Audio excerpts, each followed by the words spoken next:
Oh, good evening, good evening, good evening. We are back again. The most negative three people in the Arsenal fan base out of 70 million global fans. Yes, that is us. We get a trophy for that, lads. We're negative, we're toxic, yet they all still come to watch to find out why we're negative and toxic. Jez, fresh off of the back of Arsenal's win yesterday, you were out whining and dining. Well, you weren't actually. You was at a concert, Jez. How was your concert, mate? Oh, mate, it's awesome. Absolutely out of this world. I'm an amateur guitarist, but I went to see this guy, Joe Bonamassa, American blues guitarist. Unbelievable. If I could do 1% of what he can do, then I'd be happy. But yeah, it was a great gig. Awesome. And I was just saying a minute ago, the Brighton Centre is right next to the Grand Hotel. And we decided to stay there for the night, make a night of it. And we went in the bar after the gig, sitting there, having a drink, and who walks in? The band. So I got me bottle up and I went up to him and I said, Mr. Bonamassa, that was awesome tonight. Absolutely unbelievable. And he said, glad you enjoyed it. Sit down, have a drink. So we sat down and had a drink with the band. It's amazing. Absolutely amazing. Absolutely And class. we didn't stay too long. We stayed about 10 minutes and let them do their thing. You know what I mean? But yeah, it was brilliant. Brilliant night. No, I'm glad you enjoyed it, mate. I'm glad you enjoyed it. And Kenny, I need to start betting on boxing because the last couple of fights, big fights, yes. the exact round. Well, you only betting on the Tyson Fury fights. Let's get it right. And he was there, man, and it looked absolutely epic. 94,000 people packed into that, and yeah, man, what an uppercut. Well, I must say that there's a few people at the ground who recognise me, and they loved our podcast. They're Arsenal fans; they love our podcast. Well, sorry, mate. There's Arsenal fans that like us. No, I don't believe you, mate. I'm afraid so. In the gym at Cali, one guy who's new there, he heard what he said. He heard me talk to someone. He went, and he saw me getting changed, and he went, "No way, that's not you." I said, "Well, you mean this?" And I showed him the Arsenal shirt, and he's a Man United fan and wants our podcast. But I just want to introduce myself. My name's Kenneth, Kenny Ken. I'm 50, and I am part of the Rat Army, and I'm one of the three miseries of the Arsenal fan base. So whilst you guys were looking for positives from myself, Jez, and Lee, founder members and members of the Rat Army, me and Jez were enjoying ourselves. Jez was at the guitarist concert near him, where he lives at the moment. I was at Wembley enjoying Tyson Fury, whilst all you dangers were looking around to see if we were upset the fact that Arsenal lost. I mean, that has got to be one of the most laughable things ever. I mean, the amount of people, right, who want us to be like the giant haystacks of the Arsenal fan base, while all of the others are just the goody two shoes, good big daddies. It's hilarious, really hilarious. How, the things that we said about, the team in terms of the performances, that's been replicated on every podcast I've seen this weekend. I looked at the fan cam titles. They replicated the things we said about we rode our luck. It wasn't a great performance. Even Leicester Somerset said the same things. Some people in the fan cams were talking about how El Neni was man of the match and how pleased they are with his performance in the last two games. Well, we said that. So they're saying a lot of things that are different from us, but because it's easy to pin the label on us, then we're the ones who are negatives. We're the ones who don't want Arsenal to do well because we want to be proved right, because we've got an agenda against the club, and that the only reason why we say what we say is because we want to get more views. Well, if you look at all three of us, there's about 150 years experience of watching Arsenal. Now, if you look at it, all three of us have been to more Arsenal matches put together than a lot of the people who run channels at this moment alongside us. Some of them don't even. I'm a season ticket holder at Arsenal, and I go to my fair share of away games this season. Now, the people that are respected in this fan base don't go. I ain't going to name them, but I can double down they don't go. They'll go to the occasion game. One will go when his friend comes from the Atlantic in order to get him tickets, although his friend wasn't able to secure him some tickets, yet they're lorded over, like they're some sort of level-headed, respected people, yet they haven't got our knowledge of the game. They don't go to watch us play. They're not committed to the club in terms of the finances we put away, especially myself, towards a football club, yet they're respected. I think that's quite extraordinary, really. And then some of them say, oh, yeah, let's get together and do a podcast. Why we do the podcast? What? So you only want us on the podcast to have rotten tomatoes thrown at us where we'd be like it'd be like, what's it, 2:30 after On the Ball with Kent Walton, and the rest of them would be on, and we'll be Janet Haystacks, and all you lot will be Big Daddy, and you'll be all thrown, rotten tomato us, when all three of us have got not just knowledge of the Arsenal, but we've got genuine football knowledge and genuine football experience. And you want to insult us like that by inviting us on podcasts just to take the mick out of us and have us insulted? Seriously, man, you lot are a bunch of pork chops and dangers. It's actually and I can funny see you lot coming. It's actually funny as well because these people only tend to ask you when Arsenal are losing. They don't tend to come to you when they're winning, do they? Yeah, which is why I'm not on any of them. I'm doing my own thing. Well, I'll be only going on your podcast from now on, and I'll do one other with the other league because him and Dan are close. But all the rest of them, please don't bother asking because I will not be going on your podcast ever again. Please don't embarrass yourself. I'm telling you now on record. Don't bother asking me, Jez. I'll do things for you. You're my brother, but that's it. Just you. This podcast. I'll do stuff with like league judges because he's my brother. And you, Jess, all the rest of them, please don't ask because I'm not going to answer your post. What's so funny as well is that if you go through the fan cams and the watch along, the comments, the amount of abuse. I've had my daughter mentioned, I've had my mum mentioned, I've had a girlfriend or wife mentioned, threats of violence. We're not sitting here crying for an hour over it like some others that get it once every now and again. We know who that is, crying like a baby the other day because he went on somebody else's podcast and the comments didn't go his way. That's a regular occurrence on this channel for 2.5 years because I don't back Arteta, which is why I sit here and just absolutely rip people back. Yeah, and then people go, oh, you're so rude. Yeah, well, don't chat shit and you won't get shit back. It's as simple as that, isn't it? You come in my comment section and chat rubbish, you'll get some back every now and again. If you don't like it, don't come here. It's simple, isn't it? There's plenty of other channels around. But there was a football match yesterday. We'll come back to the boxing towards the end of this. So I want to get your thoughts on it, Kenny, yeah? But there was a football match yesterday. Let me start with you, Kenny, because you was at the game. And you said in your fan cam afterwards that both teams are 6 or 7 players away from doing anything in terms of challenge. It's funny because I watched a little bit of some of the Man United content creators, rants and Saeed and people like that. And they were just like, Saeed was a little bit angry, but more so at Bruno Fernandes than anyone else. But I think like Man United fans have got to where I've got to, a lot of them anyway, especially them two. They've got to the point where it's kind of acceptance that they're finished at the highest level unless something snaps and changes. I think that they're kind of happy with Ten Hag coming in.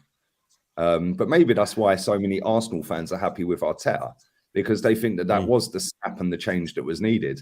The problem with that is he ain't got no experience and he's learning on the job, whereas the manager they're bringing in is bringing a load of experienced staff with him, Steve McLaren, so on and so forth. And he's got years of experience managing multiple football clubs and winning doubles in Ajax. So they can kind of see a light. Whereas I feel like us three especially, we looked at that performance yesterday, and again, it was just Keystone Cops defending. It was couldn't string 2 passes together for some parts of the game. Some of the players were just dreadful.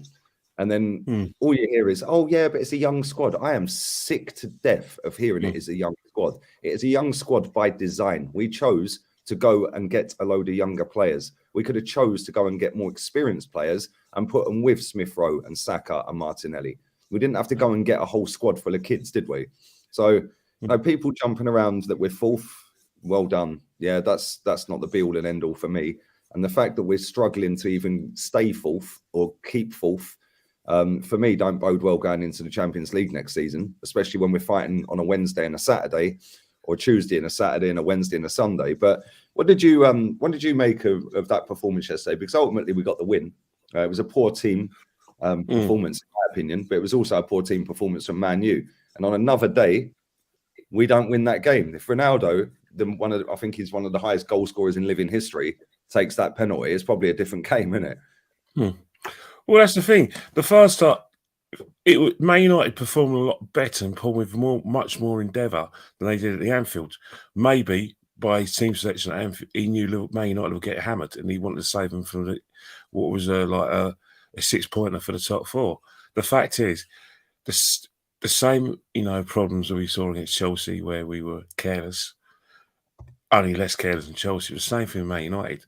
People around me who've been going to Arsenal for years, have been sitting there since the Emirates was first open in 2006. They know the game, and they know they're not that Arteta's not the man that's going to take us further forward in the long run. They don't want Arteta to be removed, but they accept the limitations of Arteta. And also, when they're watching the games, they weren't happy. They were unhappy with the play of Cedric, who was absolutely ruined by Sancho. Tavares, even though he scored a tap in, again, he was struggling as well, making basic errors, especially for Man United's goal.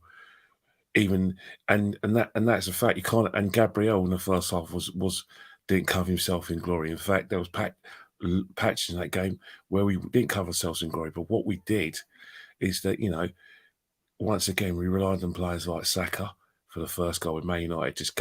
Basically might as well just not being there defending. And then you've got the situation with in terms of like the second goal as well, where again it was poor defending again from Man United, but we capitalised. Eddie, led the line well, but there are problems within his team, because what I said in the fan came to you yesterday, and obviously Jesse, you're with us as well, is that this football isn't sustainable. This is the same sort of football that we were watching under Unai Emery, which these learned scribes, and I use the word loosely and albeit sarcastically as well, were finding faults in what they were doing. What they're saying now is that they're saying, well, yeah, but at least we see some sort of identity Arteta. Well, no, you're not seeing an identity. You're seeing a team that is fragile without players like Partey and Kieran Tierney. And that at this stage of the season, we're just going to see what we see if we can get ourselves over the line. But if any Arsenal fan thinks that we don't need about 6 or 7 players next season, they're completely mistaken. Seriously, because whether we like it or not, the fact that Man United have got a new manager in Ten Hag, and let's go through Ten Hag's history. Ten Hag did a lot of his apprenticeship under Guardiola at Bayern Munich as well, and he actually had an eye on the Bayern Munich job before they gave him Nagelsmann.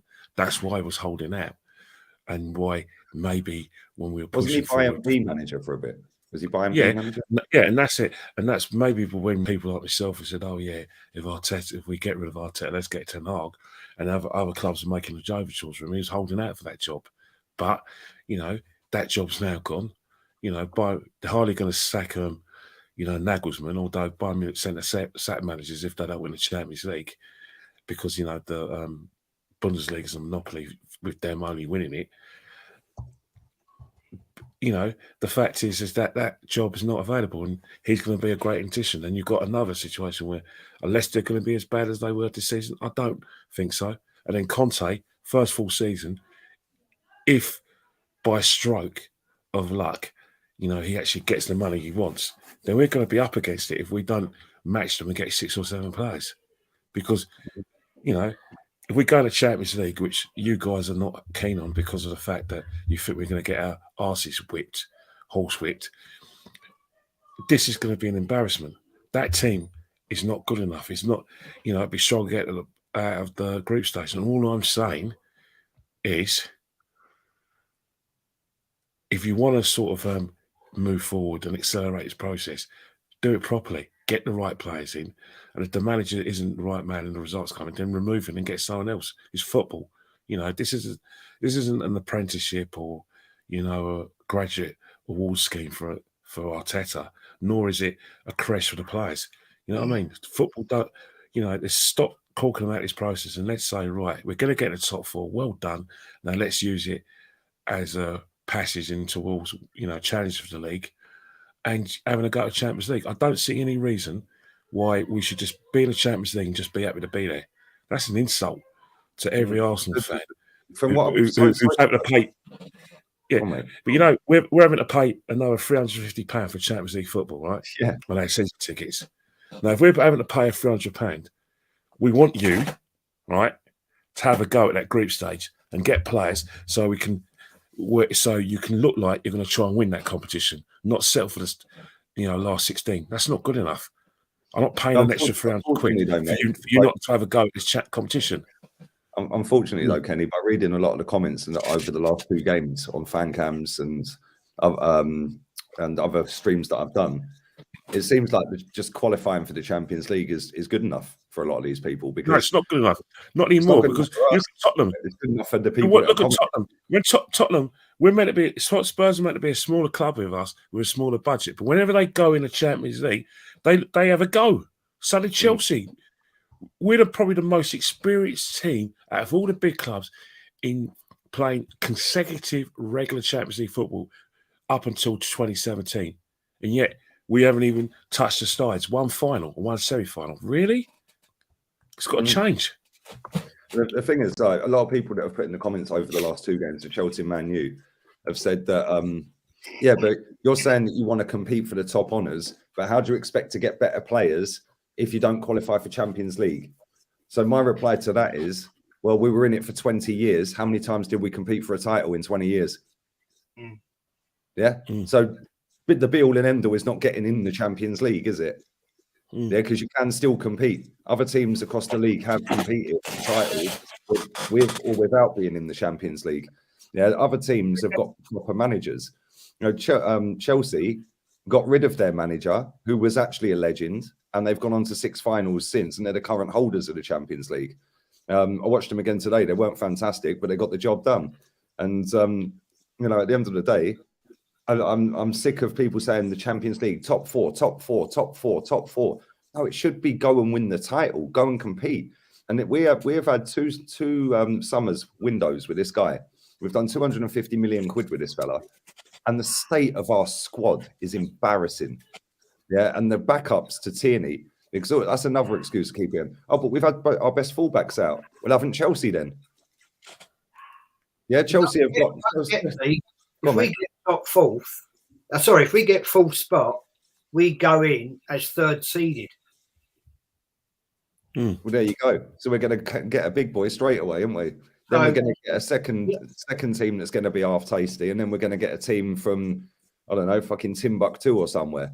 Yeah, and even that ain't going to be fucking easy, is it?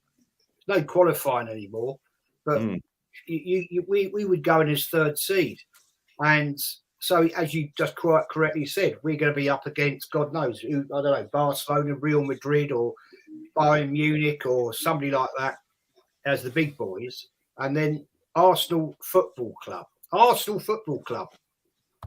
yeah, are going in as 3rd seed. So, you know, dear God, what's that tell you? Now, having watched the 2 games today, West Ham, Chelsea, Liverpool, Everton, it looks to me, with West Ham losing 1-0, and United being beat yesterday, Spurs drawing, I think it's Arsenal's the throwaway now, that we will get 4th. But, and I just don't get why people hate me for saying this, is that, yeah, if we get into the Champions League, we're going to get right. Let's get it right. You know, we just don't have the squad, and we don't have the manager. He's never, ever done anything great in Europe. You know, he cocked it up on the 2 occasions that we were in Europe. Yeah. So what does that tell you? The squad isn't good enough. I don't honestly believe, and this is the one that winds up people so much when I say this. We qualify for Europe. Does it mean that any top players are going to want to come and play for Arteta? I don't think so. I don't think he's good enough to attract top class players, because, and the other factor is, Arsenal Football Club won't pay big money. It's a history that's been going on for longer than I've been born. I've seen it time and time and time again. And, you know, when we do buy players, like, example, Pepe, yeah, we don't play the guy. Yeah. 72 million on him, and we don't play him. So what's that all about? And then our second top transfer, he kicks out the club and is bagging for Barca. The third top transfer can't score a goal for Toffee under this manager. It's actually mad when you think about it. And not only that, what you just said about in Europe, right? We got knocked out and he cocked it up against Olympiacos. He cocked it up against our former manager in Villarreal, who then went on to win it. And off of the back of that, are now in the semi-final of the Champions League. And it's like, what you said a minute ago about what top players are going to want to come play for us. See, this is where I get so confused with this fan base at times, because they keep telling me that if we get into the Champions League, then we can attract the top players. But I thought it was a youth project, so you don't want to attract top players, because the top players tend to be a little bit more experienced, a little bit older than youth, hence why they're classed as top players and not youth. So why didn't we just go and do that in the first place? Why didn't we go and get somebody that was a bit older in the summer to play in midfield? Yeah, instead of Odegaard, who's youth. Why didn't we go and get an experienced centre-back to play next to Gabriel instead of Ben Whyte, who's youth? Why didn't we go and get a couple of other players in attacking positions if we weren't going to use Pepe and we were going to bin Aubameyang? Makes no sense to me. Makes no sense whatsoever. And let's be real here. Even if we do get Champions League, which, listen, I hope we do. Yeah, I really hope we do, because it's going to be hilarious watching all these people backtrack next season. Yeah, because like Kenny said a minute ago, like, you know, other teams are going to get better if Conte stays. There's reports that Poch has left PSG and Conte's linked to the job. I haven't checked it, but I'll have a look in a minute. But let's say that he stays at Tottenham and they don't get fourth. They're going to get stronger. Yeah, and first full summer window with him, listen, we've had one game a week and we're struggling anyway to cement top four. So now we're going to go into a Champions League or even Europa League, whatever it may be, when he's got no track record in Europe anyway, and the record that he has got, the track record doing any good, the record he has got is doing bad. And I just think it's funny, man. Like, we're going to be going in, let's say, Champions League, right? So we're going to go in there with what? Man City, Liverpool, Chelsea and Arsenal. Well, there's three teams in the Premier League that have got better managers than us straight away. Yeah, they've got better players than us straight away. So why would you come to Arsenal out of the four? Then you compare that to the other teams across Europe that are going to be in the Champions League. Or how many of them have got a worse manager than Arsenal? How many of them have got worse teams than Arsenal? Because Real Madrid ain't. Yeah, Barcelona probably ain't. Bayern Munich ain't. Juve, you could argue, but I don't agree with that. But you could argue it based on what they've done this season, how poor they've been. They're still quality players and they've got a quality manager. You know, and then you go to PSG. Yeah, you got Dortmund or whoever else sat in second. I don't even watch that league, so I don't even know. But all these teams have got better players and better managers. So what is going to be the decisive factor of signing for Arsenal Football Club if you're a top player that wants Champions League football or is already in Champions League football? What's going to be the deal breaker to get it over the line? Because it ain't going to be Mikel Arteta's sweet nothings down the phone. That's for sure. Yeah, because these players want to win. They want to win the top honours. Hence why these people that sit there telling me full. No, the reason so many people want to play in the Champions League is to boost their pedigree so they can get signed for a top team in the Champions League to go on and win it. Yeah, that's it. You know, why do you think Erling Haaland is going to be leaving Borussia Dortmund this summer? Because he knows he ain't ever going to win nothing with Borussia Dortmund. Yeah, because he wants to go and win the top honours. Why did Harry Kane want to go Man City? Now, why do so many players want to leave and go and join the top clubs? Because they realise it's a chance to go and win a trophy, which is what football is all about. So I don't understand why people think getting in the Champions League, it gets a bit of extra money so we can get better players. So then it takes another year. Then what if we don't qualify the following year? Then what? It's back to square one again. Yeah, Gary Neville said the other week, if Arteta gets top four, sack him. Our fans went mad. I would sack him regardless. Yeah, go and get an experienced manager that's actually done Champions League football. Yeah, and actually done management at one club, multiple clubs, whatever clubs. But has actually got a track record and proven history. I'm just laughing. I'm not laughing at you. I'm just laughing at a comment because Liverpool did that in 2004, didn't they? They sacked Jared Houllier and got Rafa. All right, he got on 5th, but he won a Champions League for Liverpool in his first season. It's true. It's true, man. And this is what ruthless football clubs do. I watched Liverpool against Everton today, and they weren't fantastic. Everton on another day would have scored a couple of goals. Yeah, but they got the job done. And as soon as they brought Divock Origi on, you knew he was going to score. How comes that guy can come off the bench every time and score a goal? Yeah, we bring players off the bench and they do nothing. How is that even possible? Would any of our fans seriously at the start of the season said, "Yeah, we'll take Divock Origi over Lacazette"? Even now, people would be saying Lacazette's better. And this is the difference. It's like, we live as a fan base in a bubble of delusion that all of our players are great and everyone else is crap and there's a conspiracy and there's this and there's that. Yeah, yesterday I watched 2 poor teams play football. Yeah, and it was comical. Yeah, but you say that and you're negative. What? Just enjoy the victory is all I keep being told. Just enjoy the victory for what? We're 20 points behind Man City. We've waited 18 years to win a title. We smashed the stadium down to win multiple titles and Champions Leagues. And now we're sitting there getting gassed up about potentially finishing 4th. Yeah, it's just absolute shambles, man. It really, really is. It's a shambles. And the thing is, Champions League football, we've been there, done that for 20 years. And like Kenny said a minute ago, 1 final, 1 semi. And how many times in that 20 years have we genuinely put in a title challenge? We won it 3 times. 2008, we should have won it. 2016, we should have won it. So there's 5 times maybe 13, 14. 6 times out of 20, let's say. Yeah. So what does Champions League football mean for me as a fan? Nothing, because we don't win it and we don't compete for titles when we're in it. Yeah. Like, people need to wake up, man. Seriously. But at the end of the day, they will wake up because we are going to be the whipping boys. And let's assume, man, that we do get out the group. How far are we going to go? Because I don't see this guy being tactically aware and astute enough to go up against a Bayern Munich or a Juve and beat them like Villarreal did. Yeah, I don't see this manager doing anything in the Champions League. Yeah, and if we end up getting into the Europa League, then what?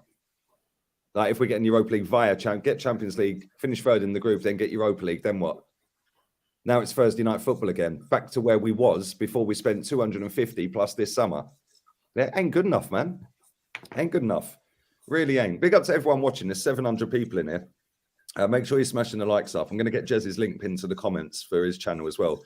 He'll be going live in less than an hour on his channel. But Jez, Tottenham, I don't know if you watched the game. I don't know if you were out by then. No, I was out. I was out. Yeah, gone. They ended up drawing the game. I actually watched it. That was actually a really enjoyable game. Brentford played some good football. And I think more and more people are waking up to the fact Ivan Toney is actually a good footballer. That's somebody that I'd go in for in the summer. But we've got ourselves in pole position for this 4th spot now. All right. And the last 2 games have done that. They've obviously got 1 point out of their last 2. So the pendulum swung again. Is this going to go all the way down to the last game? Or do you think whoever gets the points done in that North London derby secures it? Well, first of all, we've got to get past West Ham next Sunday, 1st of May, I believe it is. So that's a big ask, to be fair. I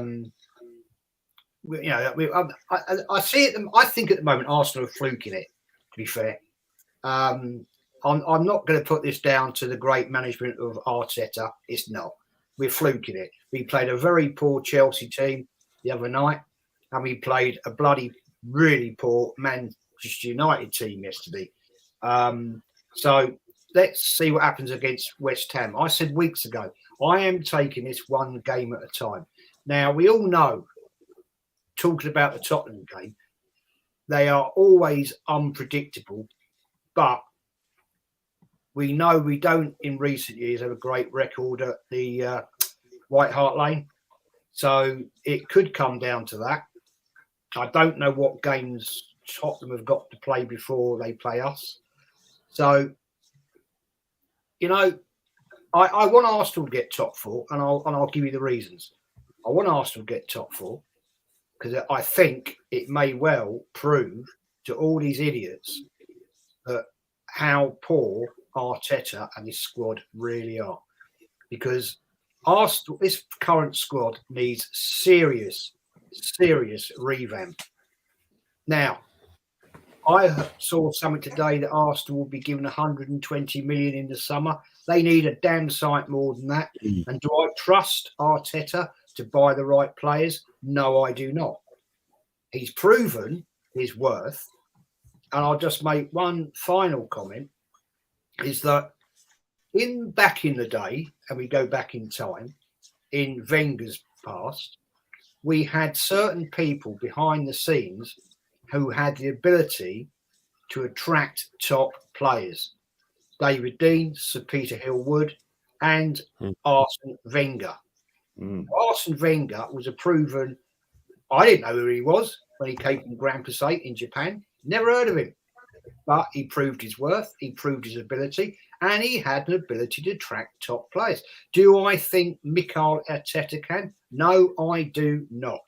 And that, I don't care what anybody says, all this bullshit, oh, we get in the Champions League, we get more money. Well, you do if you win it, but we ain't going to win it. So what's that argument all about? And as I said previously, we go in as third seeds. So we go in seeded along the likes of Bruges, teams of that ilk. Villarreal. Yeah. Well, they might not be in it unless they win it. Because I think if they win it, they'll go into the seed above us. So wouldn't that be funny? We end up in a group with Villarreal. You know what I mean? It'd be fun, even funnier if they were the holders. Yeah, exactly. Yeah, they go in as a number one seed. So, I mean, it's just absolute laughable. But one of the comments I want to make is all this hate that we get, and some of them are so pathetic. And I'm going to highlight this one. I had one that came in mind. Oh, I think it was my fan cam. It might have been on yours, actually. Oh, Toothless Jez. Well, the reason I haven't quite lost a lot of teeth is because it's a big scar where I had half a brick in my face on Christmas Eve after going up to the Spurs when we beat them 5-0 and Stapleton scored a hat-trick. And it came out of nowhere, hit my mate in the shoulder and smacked me in the gob. And I took all my teeth out on that one side. So it's not my bloody fault. You know what I mean? Can't help it. It's one of them things. And it wasn't a great Christmas. I can tell you when your face is out here. You can't eat. So somebody, you just said a minute ago about Champions League. Yeah, somebody put a comment in saying the reason most of these fans want Champions League is so they can see the likes of Messi and Neymar at the Emirates. Yeah, which is true. That's what happened last time. Yeah, what's happened last time. You see, I remember on the fan camps, people they were praising the fact, oh, I've got to see Liam Messi play. And I was thinking, ain't gonna, you support Arsenal, and you had people who were not even Arsenal fans. Oh, I want to get a ticket to Arsenal, Barcelona. What for? You don't support a club. Jog on. That's what happened. You know, but that's how people. That's the situation now. You know, we've got a lot of day trippers. I mean, yesterday during the game, one guy behind me, you know, he has a season ticket and his mate, and his mate doesn't come because he's moved to Italy. So he always brings either his wife, his kid, or he meets one of his mates. And you had this couple of people in front of us. We're trying to watch the game and they've got their phones up. What's all that about? Put your phone down. Put your bloody phone down. Well, I want to see the game. Yeah, we want to see Saka's penalty. They got their phone up. Put it. I had to tell people, mate, come on, can you put that down, or just put it to your side, right? And so we can see the penalty. We didn't come to see your square objects in the air. But that's the thing. We do have in this society where people tend to watch the staple diet of football. But all they're interested in is current players and like seeing big name opponents rather than the clubs that they support. And that's why they're very lazy. They take on board anything that's positive that's said about the football club or the players, or any podcast or channel's got millions of subscribers. They see them as leaders of the fan base. Surely leaders of the fan base are people who have a double-digit knowledge of the football club, its history, the history of its players, and interest in it by, if they're available in this country to, attend games and immersed in this football club. That's what, and even then, that person shouldn't be called the leader of a football club because, you don't need a few people who, with cameras or, fan cams or podcasts to lead you in, you support Arsenal. It should come from within, because this club's a beautiful club, a lovely club. I mean, just because we're critical of the club, we want the best for the football club in terms of the, us challenging that rightful place, and alongside Man City, Liverpool, and any other club that wants us to be top of the table. We demand it. That's what I want for Arsenal. I'm not going to settle for just people trying to shut me down and saying, "Oh yeah, but we can't compete with the likes of Man City and Liverpool because they got this." All right, today you can't, but by next year and the year afterwards, you should be. Well, you've just made an absolutely great point. Oh, but we can't compete with Man City and Liverpool. But how are we going to compete with Bayern Munich then? How are we going to compete with Real Madrid? How are we going to compete with all these other teams? People go, "Oh yeah, but Liverpool and City are in the semi-finals of Europe." Yeah, okay. Well, Bayern Munich were in the quarterfinals. Do you think we'd get there? And if we did, do you think we'd beat them? If we had Real Madrid instead of Chelsea having Real Madrid, would we have got knocked out as well? I'd say yes. And that's not the greatest Real Madrid side we've ever seen. Let's be real here. Chelsea absolutely took them apart at their ground. Yeah, and then Benzema steps up as he always does. This is what I find funny. People make excuse after excuse for why we can't compete in the Premier League, but then want us to get into the Champions League thinking we can compete. It makes no sense. Do you know what I'm saying? We're talking about experienced Champions League winning teams. Fourth's a trophy. Michel Wenger expressed 100% knowing Wenger, it had to be tongue in cheek, because as much as we're all free critics of Arsene Wenger, no one hated losing. I don't know. He did play above the FA Cup. I know what you mean, but no one hated losing more than him. I mean, yeah, more than him. But if he meant it, then that is has probably led to the malaise where we think fourth is a great thing. Just because Spurs wanted fourth, the only reason why Spurs wanted fourth because they just wanted to compete. They're fed up of being one of the richest clubs in Europe, but not being able to be at the top table. But the mentality of their fans was, but when they were getting the top four regularly at expense, they just saw us. Who are you? No, we want to go after Chelsea. Their roles now, not you. And then, even though they never prevailed, that's a good mentality. And I want Arsenal to have that mentality. I want Arsenal to, to not, settle for fourth. Is that it? No, I want better than that. And I want Mikel Arteta to not just talk about having that sort of mentality. I want him to prove that in the transfer market. I want him to upgrade his squad and, not, rely on the kids and, or certain players that we know are not good enough for his football club. Be ruthless, get rid of them. Say thanks to your mate Granit Jackson. Yeah, thanks, mate. You've been a good servant, but I'm going in a new direction. Other clubs do it. Yeah, facts.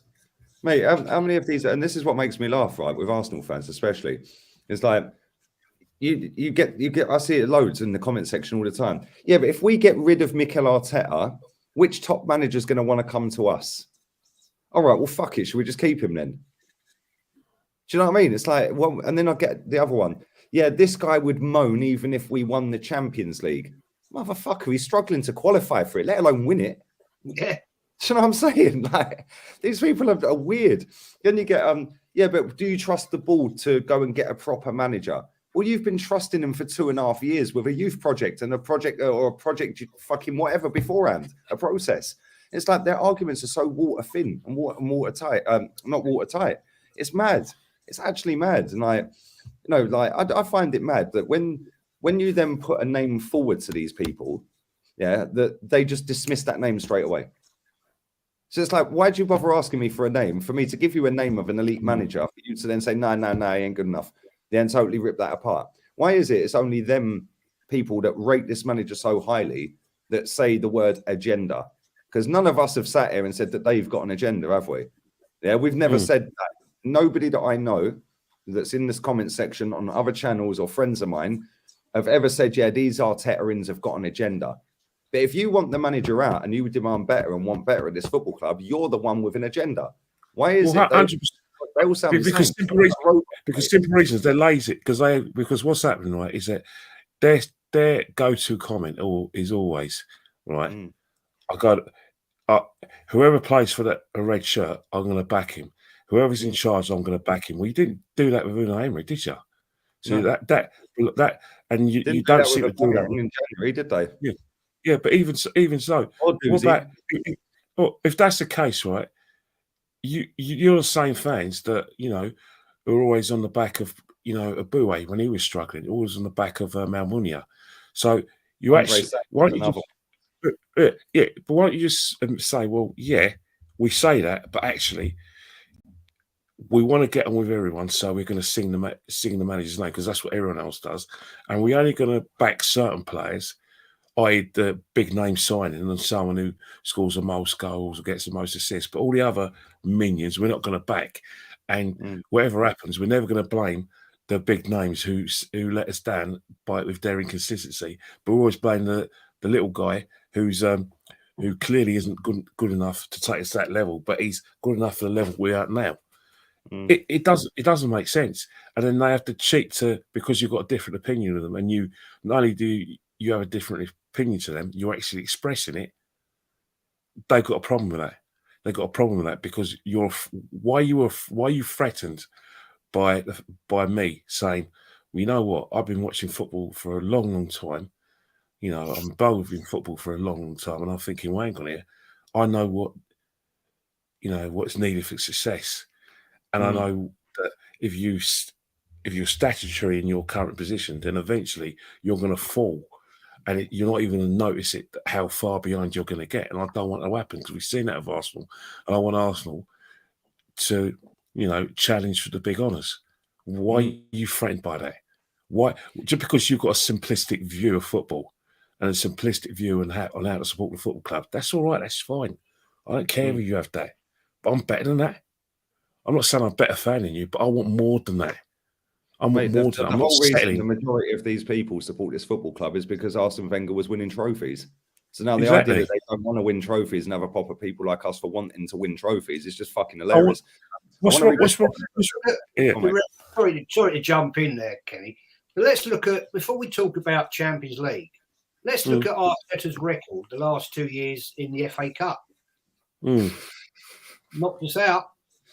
Exactly. Look at the Carabao Cup, against Liverpool, and let's be fair, we had quite an easy run in that, and we come up against one top team and we get spanked. So who out there honestly believes that qualifying for the Champions League is going to bring Arsenal great success? Get real people. But no, Jez, all he needs is a striker to complete his team, mate. That's all we need. It's a strike. That's all I keep hearing. This comment there from Hayden as well, right? It says the stupid analogy with Villarreal.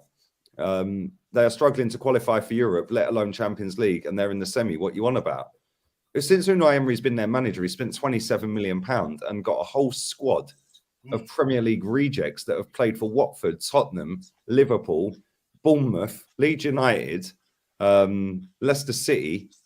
Like it's a team of pensioners. Yeah, if you gave Mikel Arteta that squad, do you think he would have gotten to the Champions League semi-final and seventh in their league? I'm no disrespect. I think Unai Emery's actually lost less games in La Liga this season than we have in the Premier League. Oh, but it's a more competitive league. Turn it in. How's it a more competitive league when there's 2 Spanish teams in the semi and 2 English teams in the semi? And the 2 English teams that are in the semi are 2 of the best teams on the planet. Yeah, Villarreal ain't. Yeah, the fact that they're even in that semi-final, for them as a football club, I don't agree with it, but for them as a football club, yeah, that is like winning it. And he's actually already won them a trophy, yeah, in his first season there, right? In his second season, he's got them into a Champions League semi-final, right? Not only that, we can get more fans into the Emirates Stadium, and I have more subscribers on this channel than Villarreal have as a city. Yeah, that tells you how small that football club is. Yeah, we're not talking about some Mickey Mouse football club when we're talking Arsenal. We're talking about one of the biggest clubs on the planet. Yeah, and we're struggling to get top 4. And if we get top 4, there ain't no way in a million years we're getting to a semi, let alone winning it. Yeah, so at the end of the day, go and find somebody that can get us to a semi. Because if you don't believe that this guy can win the Champions League or the league, why the fuck is he here? The aim of elite sport is to win the major honour, not just make up the numbers to get an extra few quid in the pocket that's going to not get spent on quality. Yeah, because it'll be Gabriel Jesus, for example. Let's talk about him for a second. Scores 4 at the weekend. Now he's flavour of the month. Yeah, flavour of the month. Well, is he going to be the guy that's going to shoot us to the Premier League title? Because the guys that are currently en route to the Premier League title don't think he's good enough. Yeah. So why would Man City sell a player? Why would Man City sell a player to us? If sell a player, if the reason why they're probably going to sell a player is because they're thinking, you know what, we need for someone better than me if they get Haaland, if the rumours are believed. That's why they're selling. But the fact is that I want someone who's hungry. He ain't going to be hungry when he comes to Arsenal because the reason is that he's won a lot with Man City. He's been around and you know, I don't know, was he involved in the Champions League final last year? Either way, he was around the club when they were challenged for Champions League. You know, it's believed that, you know, they're favourites when they play Man City. So he's going to be around success. You know, is he going to be all right, he knows Arteta and blah, blah, but just because he knows Arteta, is he going to be motivated? I want someone who knows this league inside out, who is a genuine first teamer for their team. You've mentioned Ivan Toney. You know, you said that he's done his apprenticeship, and he has done his apprenticeship for 3 times more goals than Lacazette this season in the league. 12 goals, 4 assists in his first season. Yeah, definitely. So, you know, would he be an upgrade on what we got? 100%. Without a shadow of doubt, he's an upgrade on Eddie. Definitely an upgrade on Lacazette. So that's the kind of player I want. And he'd be hungry as well because, you know, he was at Newcastle but, you know, it didn't work out. This is his first shot at the big time. We're a big club. You know, I think, you know, he'll be hungry. But what I don't want is just him. And then if we don't give him the tools to succeed, we're going to go after him. I want, you know, 6 or 7 players. And I want, you know, out of those 6 or 7 players, I want player 6 and player 7 good enough to challenge, you know, our first team players. So when we do have injuries, they can come in and, you know, don't change the way we're playing. We don't lose any quality when they come into the team. I know it's a lot to ask, but that's what Arsenal should be aiming for. And that's what he gets paid £8.3 million a year for, mate. And that's why all these top bigwigs at the club get paid millions of pounds every year. Yeah, they're supposed to be there to serve the fan base, yeah, and make sure the club is run properly and serve the fans entertainment on the pitch and trophies. Yeah, and if you can do both, great. If you can do one, it has to be the trophies. I'd rather be bored shitless all season and win the title than have free-flying football like we had under Wenger and win nothing. Yeah, because I want to see us win. We've all experienced Arsenal winning league titles and we all enjoyed that, right? Yeah. We've all seen the FA Cups and FA Cups are great. Yeah, but I want a title. We smashed the stadium down to win titles. And since then, we've been in, 2 title races, maybe 3 in 15 years since we've moved stadium. Yeah, 08, 09, 13, 14, maybe. Well, I suppose we were. And then 15, 16 when Leicester won it. Other than that, we ain't been in a title race. 3 out of 15. 15, 16, it wasn't between us and Leicester, it was between Spurs and Leicester. Yeah, and they finished third in the towards race. It's fucking mad, isn't it? It's actually insane how North London is so fucking clapped and West London just wins everything. Yeah, and I was speaking to a friend of mine the other day. He said, how can 2 clubs 6 miles apart have 2 totally different philosophies on football? Yeah, he said that's down to a few things: the fan base and the ownership. Yeah, and I've said this a million times with you guys and on other shows. If the owner's not going to be ambitious, then the fans have to raise that standard. And if the fans don't raise the standard, you end up with what we've got for 15 years. Going round and round and round. Oh, now it's back to Champions League to do what? Get slapped again by Bayern Munich. Last time we played it, we lost 5-1 to them 3 times in a row. 15-3 on aggregate over 3 games against them with a better manager and better players, by the way. Yeah, people think we're somehow going to do something this time around with this manager and that squad. Boy, they're in for a short shot. He's fixed the defence. Now, it didn't look fixed yesterday, did it? 39 goals, right? Last year we conceded 40 goals, and we've got 5 games to go. Yeah, we've conceded 1 more this season with 5 left. So how is that fixing the defence? 5 games to go. And so we're not going to concede 1 goal to equal last season. No, we've already overtaken last season. We conceded 39 last season. We conceded 40 already. Yeah. With 5 games to go. But because we kept to run a clean sheets, yeah, that's hoodwinked everyone into thinking the defence is better. Well, how can the defence be better if we've conceded more goals? That doesn't make no sense. And if we lose 2 more games, or even if we don't, let's say we lose 1 more game between now and the end of the season, that puts us 1 loss behind last season with a whole defence that he has picked other than Kieran Tierney. Yeah. Yeah, sorry, mate, I'm not having this. He's fixed the defence crap. Yeah, the reason that defence has conceded so many goals this season, people go, oh, but the first 3 games, right? Oh, yeah, but, we've lost to some big teams. And, hold up a minute. Nuno Tavares was his signing. So that's seen as an adequate backup to Kieran Tierney because Kolasinac wasn't good enough, apparently. Yeah? Well, he weren't. But let's be real. He could probably defend better than Tavares, right? Cedric Suarez was his signing. We signed the guy when he was crocked on loan, and then we gave him a 4-year deal whilst he was still crocked, having not kicked a ball for us. So when people say, oh, we've got our 2 first-choice left-backs and right-back out, the backups are his signings. Yeah, it's not like we've got Bellerin. And by the way, well done to Hector Bellerin, because he actually won a trophy yesterday. They won the Spanish Cup, Betis, and he provided the assist for their goal. Got all the way to penalties, and then Valencia lost 5-4 on penalties to Betis. First time they have won a trophy in 17 years. Yeah, and Bellerin was in the starting 11, played the whole game, didn't take a penalty, but they scored all of theirs and won 5-4. It's amazing how even average fucking players like him get away from Arteta and go and win trophies, isn't it? It's actually insane. Guendouzi and Saliba are in a Conference League semi-final. Yeah. It's actually mad. It is actually fucking mad. Yeah, it is mad. But what do we know? We're negative. Big up to everyone watching live. 7:55 in the building. Make sure you're smashing the likes up. Jez's channel is pinned to the top of the comments in the live. Big up to Nathaniel as well. Lee, as a Chelsea fan, I want Chelsea to build around Tuchel because he earned my backing because of the Champions League. I think we need 6 players. I don't get Arsenal fans, but I'm not complaining. Well, you wouldn't complain.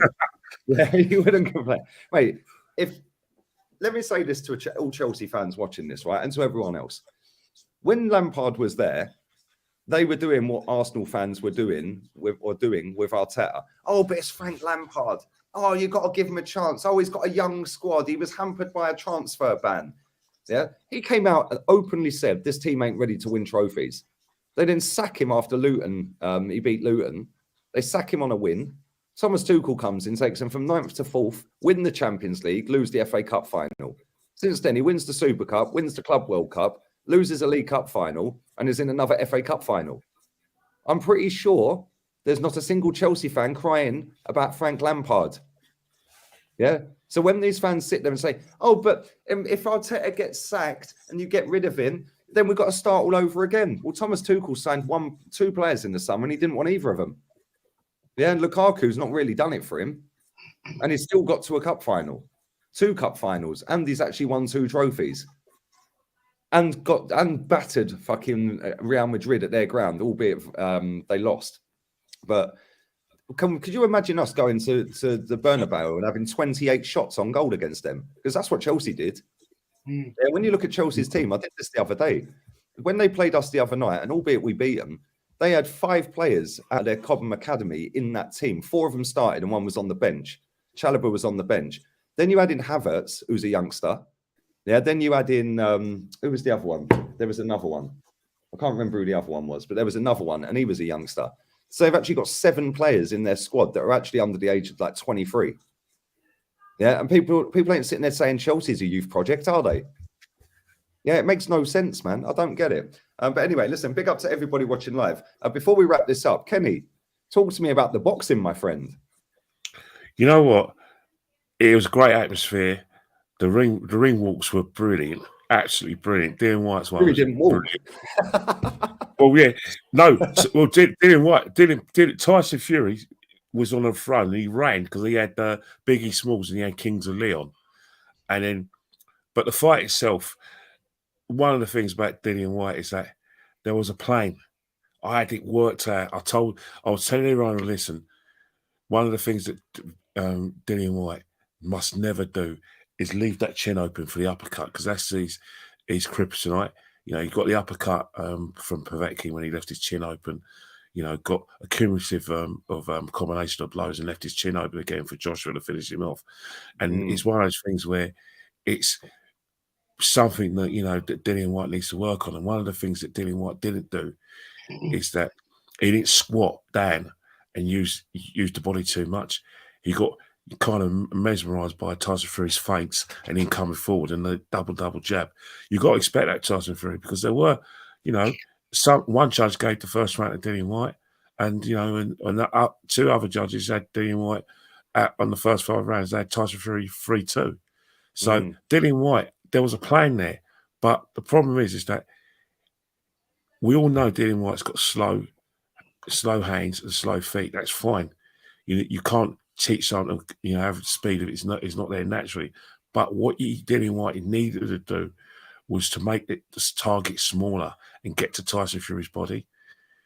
And that is one of the things that he's going to have a lot of regrets, that you try and use that plan, didn't make the most of his chance for a welterweight title. In terms of Tyson Fury, it was a brilliant performance. You know, he got his feet were right, he got his range right, his jab was right, and he got himself in such a situation that, you know, that right uppercut took him by surprise.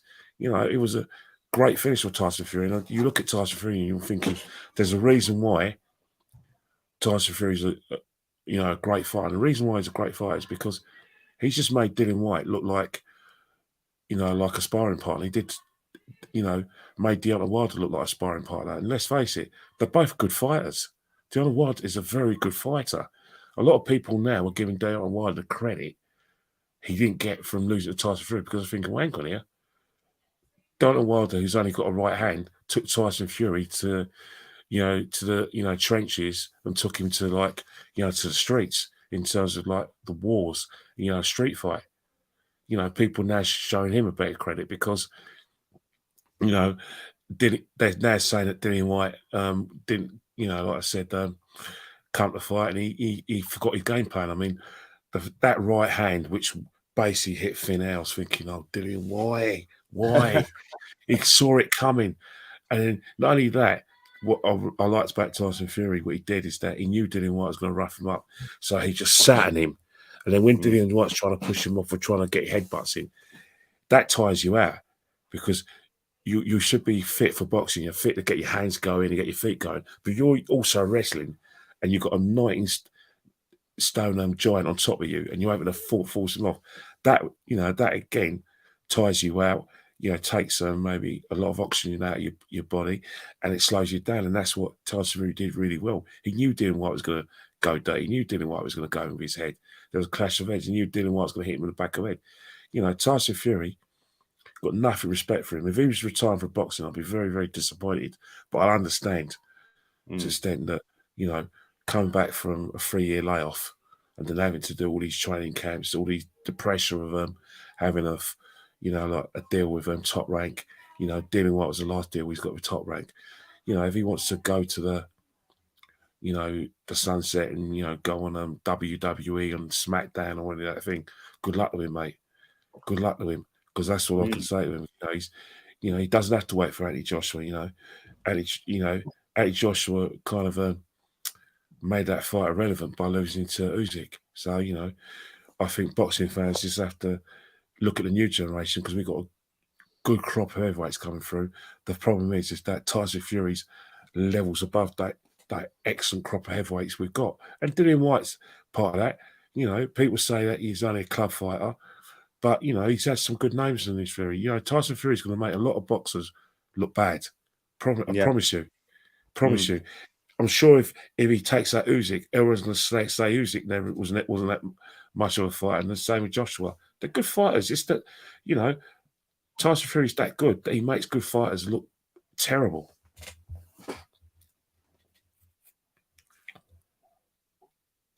Yeah, mate. Where are you? Sorry, mate. Sorry. I totally agree, mate. Listen, the one thing I'll say about Dillian Whyte is I've never really rated him that highly. Yeah, that guy is more of a street baller. Yeah, he relies way too much on the power. that he has, yeah, rather than his footwork, his head work. And when he came out yesterday, he came out kind of southpaw and ditched that. Yeah, southpaw first round, yeah. And I was like, this is not what he does. But do you know what? There's a reason that guy keeps getting done with uppercuts. Somebody just put it in the chat. 3 times, 3 big fights he's had. He's been absolutely clapped with an uppercut. Yeah, and the reason for that is because he ain't technically very good, and he leaves himself so open for that because he don't fight. He don't fight with his brain, if that makes sense. I'm not trying. Listen, he's a good fighter. I ain't going to put him in the bit. I think the problem is that it fights with emotion more than actually technique. Is what I'm trying to say. Not at all. He's too square on. Sometimes, right? What's happening right now is that what you need to do is that if you want to get rid of the uppercut, it's all about range and making sure the person's out of range, they're hitting thin air.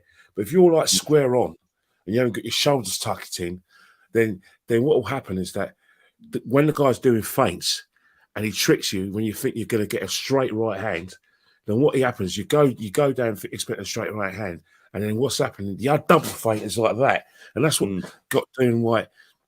You know, and Fury was doing that in the open sparring, the open training, and before the fight, he was doing that. Boom, boom, bang. Yeah, he was doing that for the whole world to see. Yeah, and this is why I knew. And that's the thing. But it was just a matter of which round. But and that's what. Listen, I said 6. I didn't think he'd go more than 6 because I just thought I've seen Dillian Whyte. And listen, you know more about boxing than I'll ever know. Yeah, but every time I've watched Dillian Whyte, he tries to do everything way too quickly rather than pacing himself. He wants to do that explosive big punch and look like the big bad man, whereas he doesn't think. He doesn't. And listen, obviously he's up against the best boxer on the planet in that division. Yeah, right. And that Tyson Fury, any game plan you put to him, that guy dismantle it inside 2 rounds. Yeah, because he is literally that good.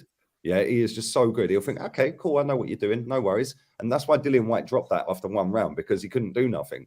And the thing is, because of the reach Fury has, he don't need to get in close. And that's where Whyte does his work, is in close.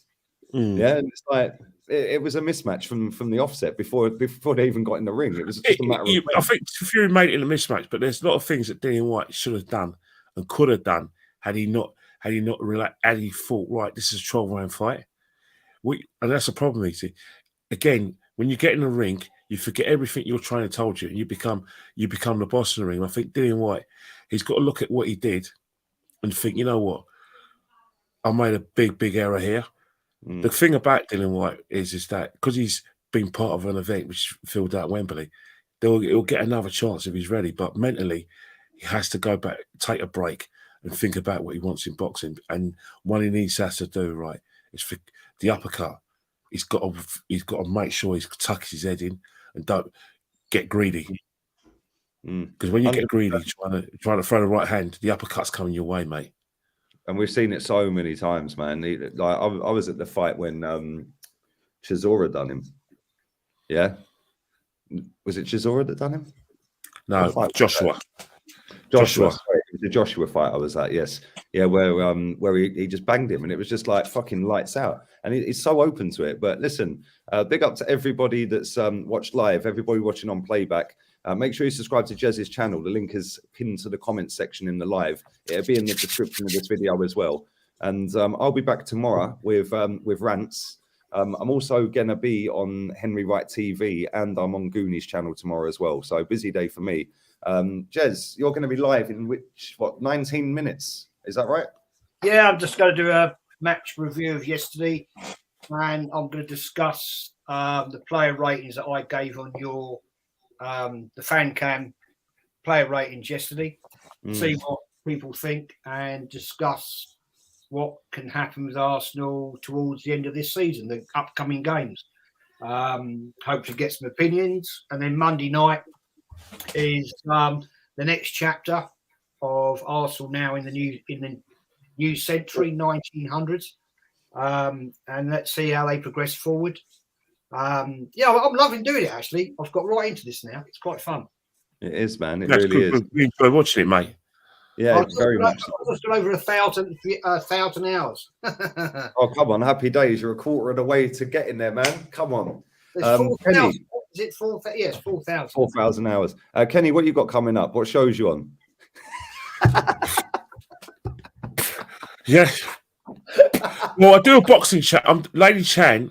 I do a boxing show with Lady Chan, and Ola had a very good show that I do with him on Friday. But apart from that, the only show that I got is yours, really, which Really? is Um, and Jez, whenever you're ready. But you know, that's fine. let's I'm wait, happy with that because latter part of the week. What's that? Do you want to do one like latter part of this week? 100%, I'll do one. You know, that goes without saying. Of course, I'm going to say yes.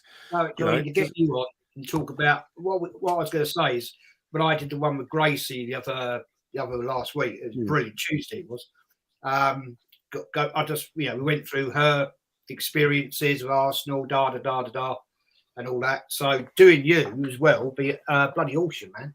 Awesome. No, I'm looking forward to it. You know, because and that's the thing.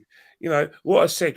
You know, is that the thing is that I know I'm better than just being, you know, like some sort of like Arteta in and Arteta out. I don't want to be about that. I know I've got much more to offer in terms of my knowledge of football, my love of the game as well, than just being some part of some sort of like, you know, House of Commons or, you know, some wrestling thing on WWE or, you know, the Big Daddy Giant Haystacks nonsense.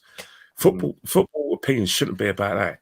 If you're going to, you know, unless you're going to sort of give me the same sort of recognition and respect as you give your, you know, other people in terms of having a little debate or a podcast, don't bother contacting me. I don't want you contacting me when we lose a game, just so, or you want to contact me as part of a discussion for or against Arteta. I'm not interested in that. Couldn't care less about that. You know, you're not going to repeat yourself. You know, get me on. Get me on here about my pins about Arsenal. If you want to punch and Judy, get someone else on, mate. Get one of the guys from the fan camps. They're more than happy, mate. You know, they Rob. You know, Lyle only gives them 4 minutes on a fan cam. I'm sure they could do in more minutes. And on that bombshell, I'll be back again with rants at 4 p.m. on here tomorrow. Make sure you are subscribed to Jez. He's going live in 15 minutes. The link is in the pinned comment in the chat. Until next time, we're out of here. I'll take her out.